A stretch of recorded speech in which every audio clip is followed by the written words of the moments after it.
What's up, you motherfathers? I've noticed the last 2 weeks, some of you guys finally found my college football channel. You know, the only guy doing entertaining good college football content for the DFS world. All 35 of us that play, and I've got like half of you that come watch my show. So welcome back, you motherfathers. Glad you're here. Hey, new guy, I'm glad you're here too. I'm the Degenerate75. You see it right there below me? Go toss me a follow on Twitter. I'm a high-limit DFS player. I focus on 2 sports. I focus on golf and football. You can see this big-ass schedule above my shoulder, right? This is the only college football show I do. Every Friday night, we'll be breaking down the main slate for tomorrow, Saturday, October 8th. Okay, it's a good slate. It's a good slate. Pretty good contest out there. If you like the cut of my jib, maybe come check out my other shows. You can see I do golf. I am the golf guy, if you don't know. I do that every Wednesday, and I do the Showdown Hoedown on Friday and Saturday night, which you can see there above my shoulder also. But don't forget, NFL is king of DFS, right? So I do a week-long preview show every Tuesday. I do Showdown Hoedown, which is for the Showdown slate on Monday and Thursday. And, of course, I'm going to try a new thing this week. This Saturday, me and John Gold JD are going to do the emergency stream, which has only ever been for golf. We're going to try it for NFL tomorrow, 8 o'clock. Be there, you motherfather. I appreciate it. So without further ado, let's get going. This show is going to be direct and to the point, and hopefully slightly entertaining, at least not boring as fuck. But that's all I'll promise, okay? And informative. Let's look at last week. I'm always going to start out with betting. College football is the one thing I bet. In theory, I can't bet in my state, but if I did, this would be the one sport that I do bet, but I don't bet, but I bet. You know what I'm saying? You know how to play the game, right? So here we go. Last week, the big guy was back with a vengeance. We killed it last week. Had Kentucky covering against Ole Miss, Oklahoma State covering, Kansas covering, Mississippi State covering, all easy covers, I thought. Watching the games, I was never really sweating any of them. The only one that kind of surprised me, I bought the Florida State. I drank the Kool-Aid of Florida State. Fuck me. But a great 4-1 week. I did end up betting the Oklahoma State over Baylor. I just know Oklahoma State so damn well. They just do the same damn thing every year. So I bet that one very heavy. So I'm up to 4-1 on my primary picks, and then a good 4-1 week on the week. So that definitely was awesome. Covered my first cash loss at college football DFS. I'd won 5 straight at college football DFS cashing, and all it took for me to lose at cash last week was literally ending the life of 3 young men. Okay, Dillon Gabriel, rest in peace. Brock from Iowa State, rest in peace. And Bryce Young, the Heisman winner. Even I can mush a motherfather that wins the Heisman. It happened. So that streak was over. It only took 3 guys in my lineup dying, and I didn't cash finally. But we made it back. We made it back with the college betting. So let's look at the game totals for tomorrow. Who are some games I'm going to bet for tomorrow?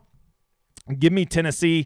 Why am I betting Tennessee? I actually think Tennessee, like every week, I'm like, they're not that good. But they are. They're really good. And there's always this background where I just basically make 2 bets. I always think LSU and A&M suck. So I basically just always bet against them, and it works out pretty well for me.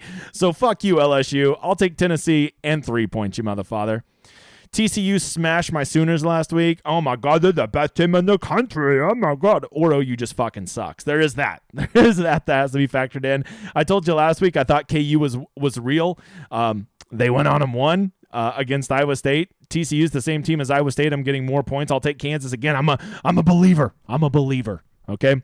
UT against OU. I mean, I'm not sure if Dillon Gabriel is going to play, but if that line stays at 9 and Dillon Gabriel doesn't play, Texas is going to win by fucking 50. OU is not good at quarterback. And then if they don't have Dillon Gabriel, they are horrific at quarterback. Oh yeah. And their defense is a joke. So there's that. So you got to bet Texas tomorrow. And I get that in as fast as you can, because I think that line might get to 14 by kickoff, or once news breaks that Dillon Gabriel's not playing. Really like Texas Tech against Oklahoma State. Oklahoma State went and won at Baylor last week, just like I knew they would. I moneyline bet that. I was for sure they were going to win. And so now everybody thinks, oh my God, Oklahoma State, backdoor playoff team. They're the best. They'll never lose. And then Texas Tech, they suck. They're coming in. They're going to blow them out. They won't. Watch. Texas Tech will cover. I've been watching this team for many, many years. OSU alumni right here, brother. Right here. And then lastly, I can't say that I just always bet against A&M and LSU and not take Bama to just smash the brains in of Texas A&M. You hear me, and you hear me good on this. Texas A&M is like a stub toe away from just imploding. I'm telling you, when you get all those 5 stars in, you pay them those big bags of money, and then your team hits a little adversity right at the start of the season, this team is going to melt down. If Alabama jumps up 14-0 in this game, it's over. I mean, they will boat race them. You remember what was there just a few years ago? It was like 59-0, right? I just feel one of those games coming on. Maybe A&M will come together as a team and get off to a good start and make this game competitive. But I'm just going to bet that they're going to fold like a cheap lawn chair. That's what I'm going to bet. So there's my 6 games for this week. Betting overall on the season, I think we are up to I have it written down somewhere, like 18, 12, and 1, 4 and 1 in the big games. So we've had 2 good weeks in a row after we kind of donked it off week 3 and 4. All right, let's get to why a lot of you were here. It's DFS season. Actually, some pretty good contests tomorrow. Got to give it up to DraftKings doing this mid-season nonsense. They got us some good contests out there. This 444, I got really excited when I saw it. I was like, ooh, let's go a high roller tournament. And then, you know what? If you don't know, you may not know this, new guy. I have made a New Year's resolution. And by the way, the new year starts in September because I'm a fucking golf guy. I will not play in DraftKings tournaments where more than 25% of money goes to first place. And if you don't know, this is a $300,000 GPP and $100,000 goes to first. New guy that's not good at math, that's 1/3. That's more than a quarter. So fuck this tournament. I'm not playing in it. It's my New Year's resolution. It's what I want to do. Okay, yes, I have a fairly large bankroll compared to most human beings, but part of the reason I have that is I don't go donk it off in negative EV tournaments. So there you go. I'll let other people play in it. A slightly better one, the big $15. I appreciate them always keeping $50,000 up top. It is 25% of the entire prize pool to first, which I don't love, but it's not a deal breaker, right? So I'll probably toss a few in this. It's fun, but here's what you really need to look at, man. When you go do really well in this tournament tomorrow and you get 10th place, that's only $500. And you'll hear me say this till the day I die. When 10th place is 1/100th of first place, you need to stay away from those tournaments. Just stay away from them. You want that number to be more like 1/10th, right? We should be expecting 10th place to be something more like $5,000, at least $3,000. $2,000, but $500, that's ridiculous. 1/100 is sick. So you go smash it tomorrow and you get 9th place, you're going to feel like a loser. You'll be like, oh my God, I won $500. And you're going to realize, oh shit, that's like 2 weeks worth of bankroll. All right, so I wouldn't play in it. So what I encourage you to do is go check out the $4.20 max. It's just a better tournament. Look at that. $35,000 prize pool, only $3,000 to first. Thank you. That is a way better percentage. And then go look at 10th place, $300, 1/10 of first. That is such a better tournament to play in. I know $3,000 isn't like, oh my God, I can retire, but like you could actually win that one. You'll never win the other one, and you'll blow through your bankroll in a season. No, before the season's even over. Go check out this big $6, man. If you're an MME guy, go toss a bunch of lineups in this $6. $30,000 prize pool, only $5,000 to first. So right there, that's only 1/6. That's great. Go look at 10th place, $200. Yeah, that's only 1/25th of 5,000, but that's still way better than the other ones. These are way better tournaments. If low dollar stuff doesn't do it for you, then go check out the $44, the $12 single entry. There's a lot of great medium tournaments to play in. $100 single entries, the 351 max. Those are really good tournaments if you're a medium to higher level player that wants to preserve your bankroll. Okay? Because sometimes a bankroll isn't just about having a lot of money as a human being. It's about protecting your money and getting it into tournaments that are plus EV. There you go. That is the contest selection for tomorrow. Yes, there's FanDuel on here, but shit, I only got so many hours in the day, all right? Trying to keep these short and to the point. Hey, by the way, while you're here, my channel, almost to 1,600 subscribers, and we're not even 5 months old. Why don't you give me a like and a subscribe? Brother, appreciate you. All right, let's get to it. Here is I call this the Rosetta Stone. I put this out for all the members of my Discord. Theirs looks a little fancier. I'm actually in a good mood, so I'm already giving you all the targets and everything, receptions, and all that information on here, and the plays I like from each game, right? Now this is what theirs looks like, right? I go color code it with what's the good games, who's a cash play, who's a GPP play, who's high upside, all that, and I do it for the entire slate, right? You get this one. You get the plain one, okay? They get the better one because they're my patrons, right? And by the way, if you're like, hey, I want to see that one, well, just come sign up, man. We're real strong. It's a real deep community over there full of a bunch of cool fuckers, and come check it out. It's right here. It's connected through my Patreon. I'll get you over to the Discord. I make them way more content. If you're like, I don't want to do that, well, then just stay here for the free stuff, brother. I do this every week for you, new guy. And by the way, no ads on here. You're welcome. All right, let's talk about these games and which ones to play. Missouri, Florida. This slate is kind of weird. A lot of big, heavy shootout games on this slate. And when you if you don't know, you need to really be targeting high total games in college football, right?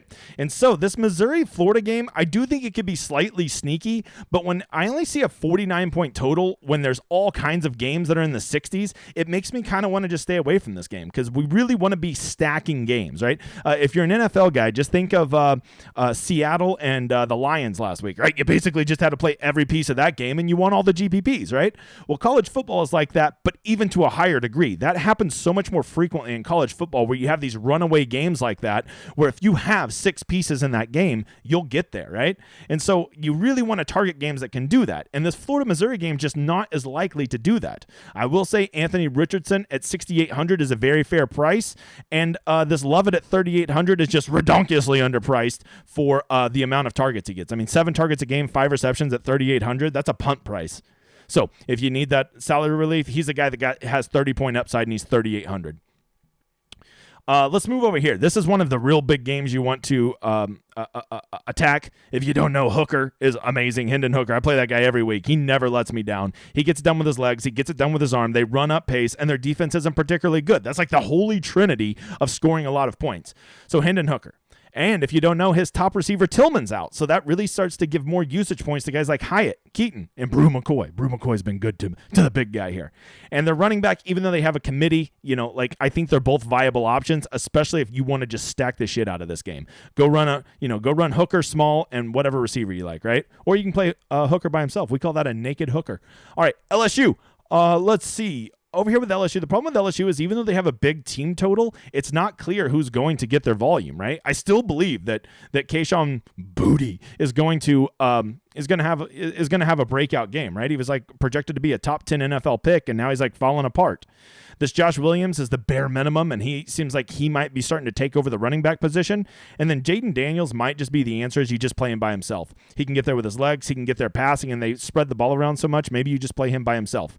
You can have a naked Daniels and a naked Hooker in the same game. Don't forget, in the super flex, always play a quarterback. Don't be a dumbass. Okay.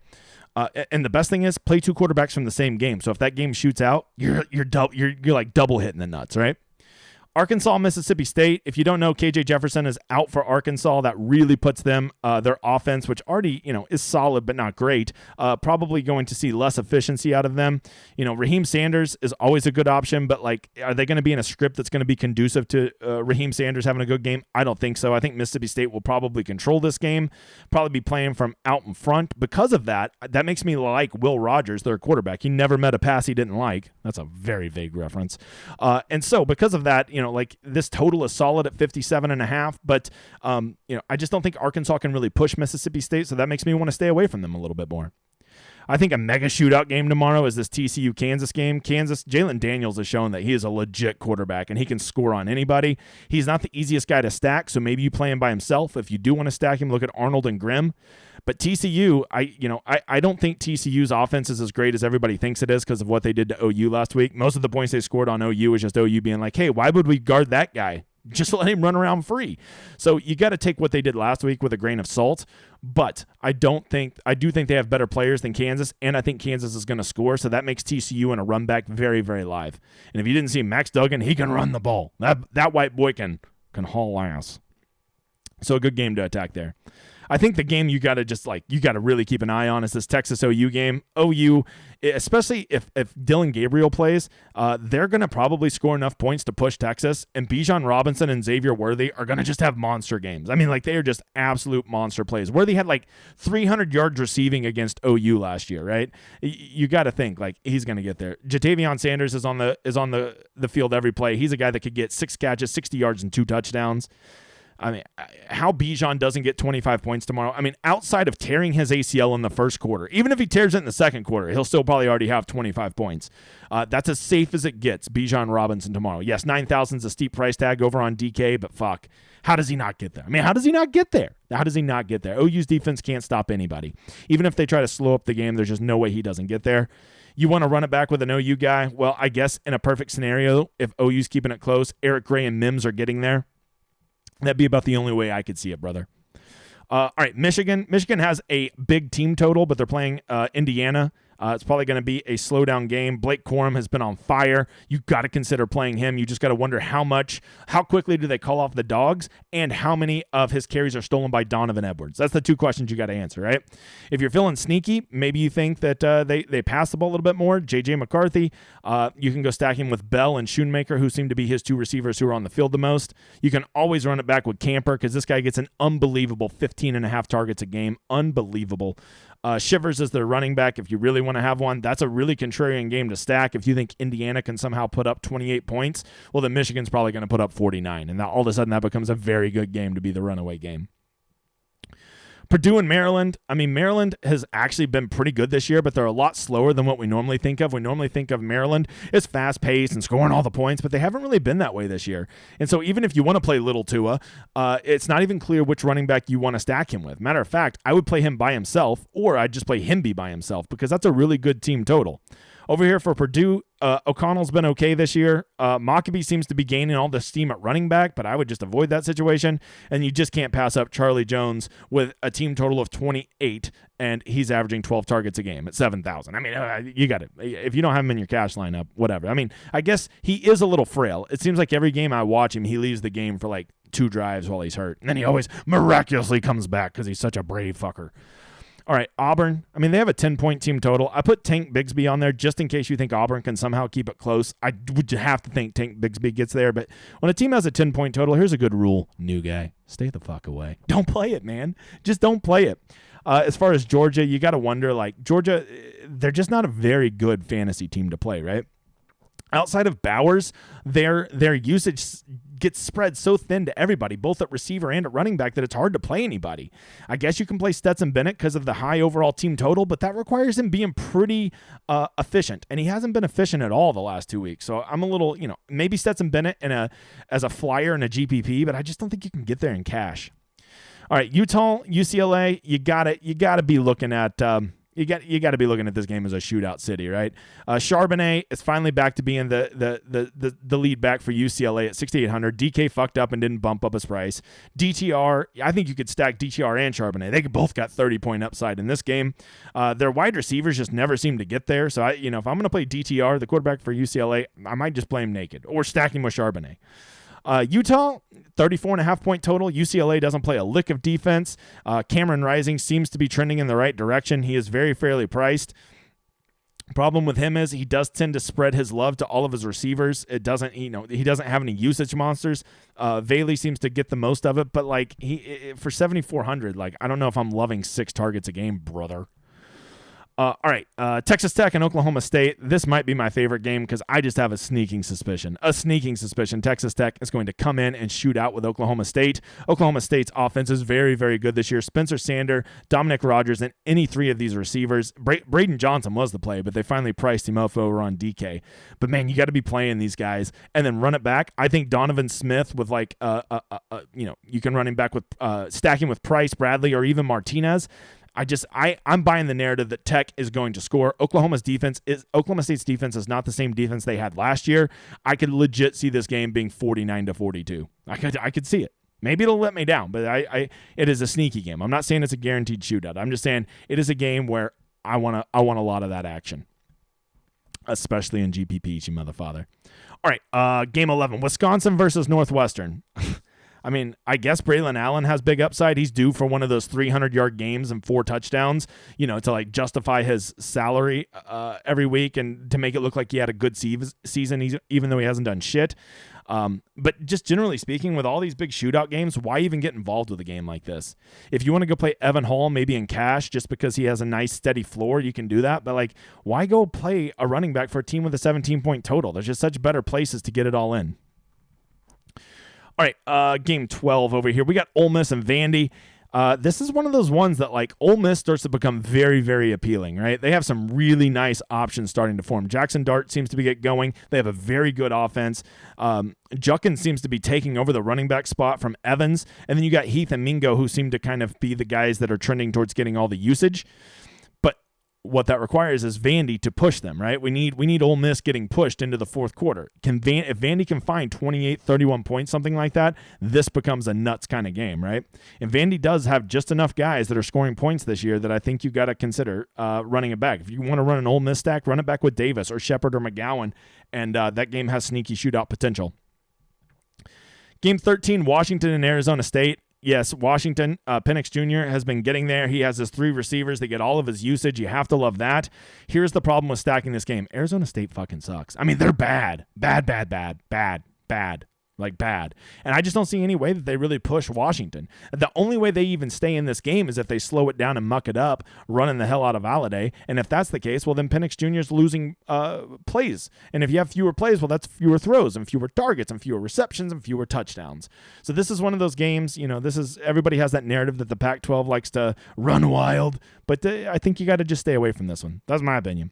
And then lastly, Ohio State, kind of the dream, they're just so good at offense. They play so fast. They hit so many big plays. Two concerns. A, they're going to beat the snot out of Michigan State. This game's going to be over by the third quarter. So your guys better get there real quick. On top of that, not only do they got to get there, Ohio State has kind of been making some muddy waters about who's getting their usage, right? We got Mayan? I don't even know how to say his name. Williams. We'll just call him Aztec Williams. And he's been stealing a lot of Henderson's carries, right? And so it's not even clear which running back that I can rely on. Okay, well, then I'll go with the running backs. I'll go take on Jackson Smith-Njigba, who was supposed to be the best receiver in the country this year, and now he's kind of like the third best receiver on his own team. Marvin Harrison Jr. and Emeka Abuka have been getting all the love, largely because Smith-Njigba has been banged up. And because of that, these guys have kind of emerged as the top two receivers. So it's like all of them are fairly priced and all of them seem to be getting action. It's like, I don't really want to pay a premium for Ohio State players that might only play 2.5 quarters. So that's where I'm at. Over on FanDuel, I'm still waiting to put the players on there. The best game to attack over, that's a FanDuel exclusive game, right, is definitely this UNC Miami game. Both these teams have not shown any proclivity to play defense this year. If you want to see the players for these games, come check out the Discord. I think my favorite game is this Washington State-USC game. USC can score. Caleb Williams is unbelievable. But Washington State, if they can start scoring some points, this has shootout potential all over it. Stay away from Clemson-BC games. Stay away from BYU Notre Dame. They're going to be slogs, and Bama's going to beat the brakes off of A&M. If you play anybody from A&M, you hate money and or your life. So there you go. That is the breakdown, right? If you want to, once again, if you want to see the really pretty one, the one that looks like this, where it's all pretty and I do all the games, even the stupid FanDuel games, well, all you got to do is come check out the Discord, man. Don't forget the schedule. I'm here every Friday night. I'm going to put this out exactly at 6 o'clock as the Friday night 4-game slate lock, so you can start preparing for the Saturday slate tonight, you motherfather. I hope you enjoyed the cut of my jib. I hope you come check out my massive schedule, and I hope to see you again. Tell a friend about me, you motherfather. I'll talk to you guys later. I hope you enjoy my outro, brother.